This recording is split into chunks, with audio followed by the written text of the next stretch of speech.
الحمدللہ وہ یہ کہہ رہا ہے آپ نے نماز کے لیے کہا میں نے نماز پڑھی، آپ نے روزے کے لیے کہا میں نے روزہ رکھا، آپ نے جتنے احکامات پہنچائے وہ احکامات ان پر میں عمل کرتا رہا ہوں، مگر اب یہ بتائیے کہ یہ جو آپ نے ہمارے نفسوں پر اپنے بعد علی کو مقرر فرمایا ہے کہ وہ حاکم ہیں، یہ آپ کی طرف سے ہے یا اللہ کی طرف سے ہے؟ نبی نے کیا کہا؟ میں نے آج تک کوئی بھی پیغام اپنی طرف سے نہیں پہنچایا ہے، سارے پیغام خدا کی طرف سے تھے، یہ پیغام بھی خدا کی طرف سے ہے۔ اب وہاں سے جب پلٹا ہے تو یہ کہتا ہوا پروردگارہ اگر یہ حکم بھی تیری طرف سے ہے تو مجھ پر عذاب بھیج دے۔ یہ سورہ معارج کی تفسیر میں مفسرین نے اس حارث بن نعمان فہری کے لیے لکھا ہے کہ مولا کی ولایت کا انکار کر کے بس میں پیغمبر سے پلٹا ہے اور عذاب الہی کا شکار ہو گیا ہے، اور اللہ یہ کہہ رہا ہے کہ یہ عذاب وہ عذاب ہے جو صرف کافروں کے لیے ہوا کرتا ہے۔ یعنی مولا کی ولایت کو سب کچھ کرنے کے ساتھ ساتھ اگر مولا کی ولایت قبول نہیں ہے تو ایمان سے انسان خارج ہو جاتا ہے۔ آسان جملہ یہ ہے، کل ایمان کو چھوڑنے کے بعد ایمان بچتا کہا ہے؟ صلوات بر محمد و آل محمد۔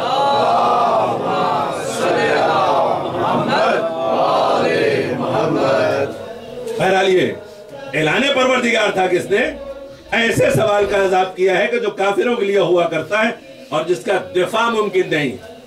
سعلا سائل بعذاب واقع للکافرین لیس لہ دافع، جس کا دفاع ممکن نہیں ہے، کوئی دفاع نہیں کر سکتا ہے۔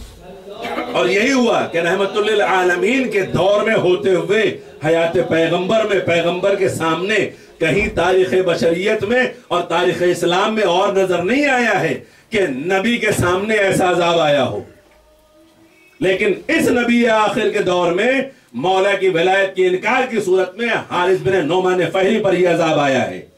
تو جس مولا کا اختیار یہ ہو کہ ہر مومن کی ذمہ داری یہ ہے کہ اپنے نفسوں پر اپنے سے زیادہ حاکم تصور کرے، مانے، تسلیم کرے اور جو مولا چاہے وہ کرے۔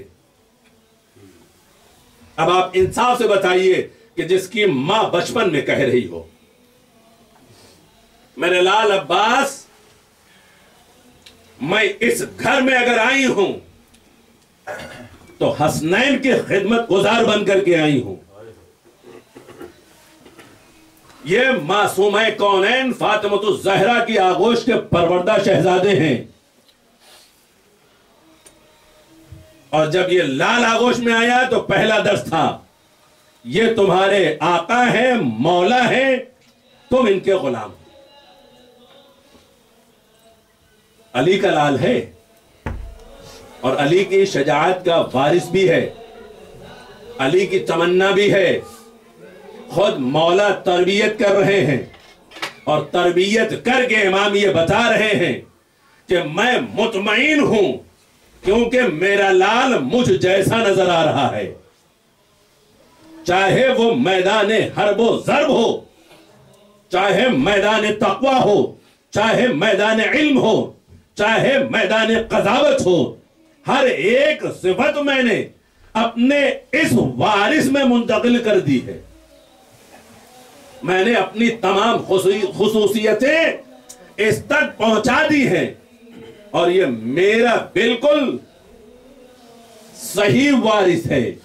علی اگر یہ مطمئن ہے اپنے اس لال کی تربیت پر اور جس کی خصوصی تربیت کی گئی ہو اور جس کی ماں اپنے لال پہ ناز کرتی ہو، میرا عباس، میرا یہ لال، جناب ام البنین نام نہیں ہے، جناب ام البنین کا بھی نام فاطمہ کلابیہ ہے، لیکن ام البنین پکاری جانے لگی بیٹوں کی ماں۔ یہ بیٹوں کی ماں اپنے بیٹوں پہ ناز کرتی ہے، کس طریقے سے ناز کرتی ہے؟ جب تک میرا شیر موجود ہے اس وقت تک کسی کی جرأت و ہمت نہیں ہے جو نبی کے لال کی طرف آنکھ بھی اٹھا کے دیکھ سکے، اس وقت تک کسی میں یہ جرأت و ہمت نہیں ہے کہ مخدرات عصمت و طہارت کے پردے کی طرف نظر اٹھا کے دیکھ سکے۔ اور اگر ماں وعدہ لے لے تو کتنی مطمئن ہو، جب مدینے سے قافلہ حسینی چلنے لگا تھا تو یہی جری ہے، یہی دلیر ہے، یہی عباس ہے جسے ماں کہہ رہی تھی میرے لال یقیناً تم وعدہ وفا کرو گے، میرے لال مجھے یقین ہے، مگر ماں سے وعدہ کرو، ماں سے تم وعدہ کرو کہ جب تک تمہارے بازو سلامت رہیں گے ثانیہ زہرا کی چادر پہ آنچو نہیں آئے گی، نبی کے لال پر حرف نہیں آئے گا، روضہ رسول پر جس عباس نے ہاتھ رکھ کر کے اور ماں کے سر پہ ہاتھ رکھ کر کے وعدہ کیا ہو اماں تمہارے شیر کا بازو جب تک سلامت رہے گا کسی کی جرأت و ہمت نہیں ہے کہ جو نبی کے لال کی طرف آنکھ اٹھا کر دیکھ سکے۔ اسی لیے جب مدینے سے بھی نکل رہے تھے بڑا اہتمام کیا تھا غازی نے، قناچے لگا کر کے شہزادی کی بڑی تعظیم کی تھی، شہزادی یوں ہی تڑپ تڑپ کے عباس کو نہیں یاد کرتی تھی، سکینہ بار بار یوں ہی اموں کو یاد کر کے گریہ نہیں کرتی تھی۔ امام حسین علیہ السلام اس لیے نہیں کہہ رہے تھے کہ میرے بھیا عباس تم میرے لشکر کے سردار ہو، لشکر حسینی ایک طرف تھا اور ایک تنہا عباس اپنے مقام پر کافی تھا، لیکن اگر اذن بغا اس جری کو مل جاتی تو بار بار اس جری کو روکا گیا۔ خود گورنر مدینہ کے پاس جب گئے اندر سے آواز بلند ہوئی، علی کے شیر دارالامارہ میں داخل ہوا، تلوار باہر نکلی ہوئی تھی، قبضے پہ امام نے ہاتھ رکھ دیا، بھیا عباس وقت جنگ نہیں۔ جناب مسلم کی شہادت کی خبر آئی، صرف ایک درخواست کی، کہا آقا مجھے کوفے پہنچا دیجئے، ابھی ظالموں کو بتا دوں کہ میرا بھائی مسلم تنہا نہیں۔ کہا میرے بھائی عباس میں نے تم سے کہا تھا نا تمہیں صبر کرنا ہے، بھیا ابھی وقت جہاد نہیں۔ ترائی سے خیمے اٹھائے جانے لگے، تلوار نیام سے باہر نکلی، پھر روک لیا، بلکہ بعض ذاکرین یہ کہتے ہیں کہ کئی مرتبہ روکنے کے بعد امام نے اس موقع پہ خود عباس کو نہیں بلایا بلکہ ثانیہ زہرا کے پاس آ گئے اور کہا میری بہن زینب میں عباس کو کئی مرتبہ روک چکا ہوں، کہیں ایسا نہ ہو کہ میرے کڑیل جوان کا کلیجہ پھٹ جائے، میری بہن زینب تم عباس کو بلا لو اور کہہ دو کہ ترائی سے خیمے اٹھا لیے جائیں، میں ابھی جنگ نہیں چاہتا۔ شہزادی نے اماں فضہ سے کہا اماں فضہ جا کے بھئی عباس کو بلا لاؤ۔ جناب عباس کو آنے میں تھوڑی تاخیر ہوئی، دوبارہ پیغام پہنچا، بھیا عباس تم آتے ہو یا میں خود وہاں آ جاؤں؟ اتنا سننا تھا، بھاگے ہوئے شہزادی کی خدمت میں آ گئے۔ شہزادی کیا ہو گیا؟ کہا میرے بھائی وقت جنگ نہیں آیا ہے، ترائی سے خیمے ہٹا لیے جائیں۔ ترائی سے خیمے ہٹا لیے گئے۔ اتنی منزلوں سے گزرنے کے بعد بھی ابھی تک وہ علی کا شیر، وہ علی کی شجاعت کا وارث صبر کا پیکر بنا ہوا ہے، وفا کا پیکر بنا ہوا ہے، جانثاری کا پیکر بنا ہوا ہے، خاموش ہے، مولا کی اطاعت میں جو بھی مولا کہتا ہے وہی یہ غازی کرتا چلا جاتا ہے۔ آپ خود اندازہ کریں جس کا تین بھائی شہید ہو چکا ہو، جو بھتیجوں کے لاشیں بھانجوں کے لاشیں اٹھا چکا ہو، اس کے بعد بھی جانثاروں کے لاشیں تو اور ہیں، نہ معلوم کتنے اولاد عقیل ہیں، اولاد جعفر ہیں، اولاد علی ہیں، جن کے لاشیں جناب ابوالفضل عباس اٹھا کے لا چکے ہیں، مگر ابھی بھی صبر و تحمل ہے۔ اگر رونے کا بھی دل چاہتا ہے تو بیٹھ جاتے ہیں گوشہ تنہائی میں، میرے آقا پہ نظر نہ پڑنے پائے، کہیں آقا پریشان نہ ہو جائے۔ اور یہی وہ عباس ہے جو شب عاشور بھی خیموں کا تلایا پھرتے پھرتے ایک مرتبہ جناب ام کلثوم کے خیمے میں داخل ہوئے، دیکھا بہن گریہ کر رہی ہے، کہا بہن عباس کے ہوتے ہوئے کہیں بہن گریہ کرتی ہے؟ کہا میرے بھائی عباس انصاف سے بتاؤ، جا کے ہر خیمے میں دیکھ لو، ہر بی بی اپنا فدیہ تیار کر رہی ہے، میرے پاس کوئی فدیہ نہیں ہے نا، میں کسے کل بھائی پہ قربان کروں گی؟ کہا شہزادی غلام حاضر ہے، غلام حاضر ہے، اس عباس کو اپنے آقا پہ قربان کر دیجئے گا۔ اور عزیزو یہی وہ لال ہے کہ جس کی ماں کربلا میں نہیں ہے، یہی وہ شہزادہ ہے جس کی ماں کربلا میں نہیں ہے، اس کی ماں مدینے میں ہے۔ حسین کی ماں بھی کربلا میں ہے، علی اکبر کی ماں بھی کربلا میں ہے، قاسم کی ماں بھی کربلا میں ہے، علی اصغر کی ماں بھی کربلا میں ہے، مگر عباس کی ماں کربلا میں نہیں ہے۔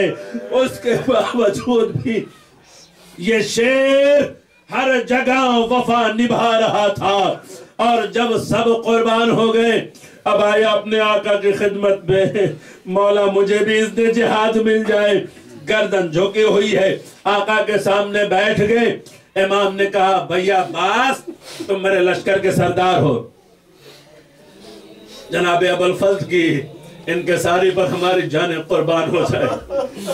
اپنے آقا کا کتنا خیال رکھا، چاہتے تو جواب براہ راست دے سکتے تھے، لیکن ایک مرتبہ پلٹ کے داہنی طرف دیکھا، پھر دوسری طرف پلٹ کر کے بائیں طرف دیکھا، اور دونوں طرف جب دیکھ چکے کہ آقا وہ لشکری کہہ رہا جس کا میں سردار تھا، جس کا میں سردار تھا۔ جناب ابوالفضل ہر صورت میں اپنے آقا کی آواز پہ آواز بلند نہیں کر سکتے تھے، اور نہ کیا انہوں نے۔ اسی اثناء گفتگو میں جناب سکینہ کی صدا کانوں میں آئی، بچوں کی صدائے الاتش بلند ہوئی۔ امام نے کہا بھیا عباس اگر جانے کا ہی ارادہ ہے تو بچوں کے لیے کچھ پانی کی سبیل کرتے چلے جاؤ۔ غازی در خیمہ پہ آیا، اپنی بھتیجی کو صدا دی، میری لاڈلی سکینہ کدھر ہو؟ اپنی مشق لے کر کے آنا۔ سن 61 ہجری کی کربلا سے لے کر کے آج تک علم عباس سے جو مشق سکینہ منسلک ہوئی ہے تو پھر الگ نہیں ہوئی ہے۔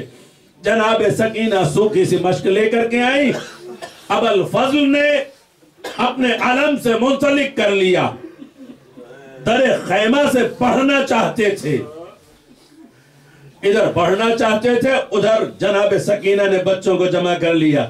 بچوں اب مت گھبراؤ، اب تمہاری پیاس بجھ جائے گی، میرا چچا پانی لینے جا رہا ہے۔ کتنا اطمینان ہے اس بھتیجی کو اپنے چچا پر، کتنا بھروسہ ہے اپنے اس چچا پر کہ بچوں گھبراؤ نہیں، اب تمہاری پیاس بجھ جائے گی۔ ادھر جناب ابوالفضل پڑھنا چاہتے تھے۔ امام حسین علیہ السلام آگے بڑھے، آگے بڑھنے کے بعد پھریرا کھولا۔ یہی وہی علم ہے نا جو ہر مقام پر سر بلند رہا ہے، کبھی جھکا نہیں ہے۔ جناب ابوالفضل نے جس علم کو تھاما ہوا تھا، امام حسین نے اس کے پھریرے کو کھولا، کچھ لکھا تھا اسے کاٹ دیا اور ایک نئی تحریر لکھ دی۔ کہا میرے بھائی تم بھی جانا چاہتے ہو جاؤ، مگر بچوں کے پانی کا خیال رکھنا۔ جناب ابوالفضل چلے، ادھر ثانیہ زہرا نے جانے سے پہلے کہہ دیا بھیا عباس اب جو آنکھیں سویا کرتی تھی وہ بیدار رہیں گی، جو بیدار رہتے تھے اب وہ سویا کریں گی۔ تم جا رہے ہو نا، مجھے بھی یقین ہو گیا ہے، میں جانتی ہوں کہ اب تم بھی واپس نہیں آؤ گے۔ کیوں؟ یہ بھی سنتے جاؤ۔ ارے جب میں کم سن تھی، بابا کے زانوں پہ بیٹھی تھی، میرے دوست سے ردا ہٹ گئی تھی، بابا نے بوسے لیے تھے، رونا شروع کر دیا تھا۔ میں نے سوال کیا تھا بابا رونے کا سبب کیا ہے؟ کہا بیٹی میں وہ منظر دیکھ رہا ہوں جب تیرے بازوؤں میں ریسمان ظلم بندھے گی۔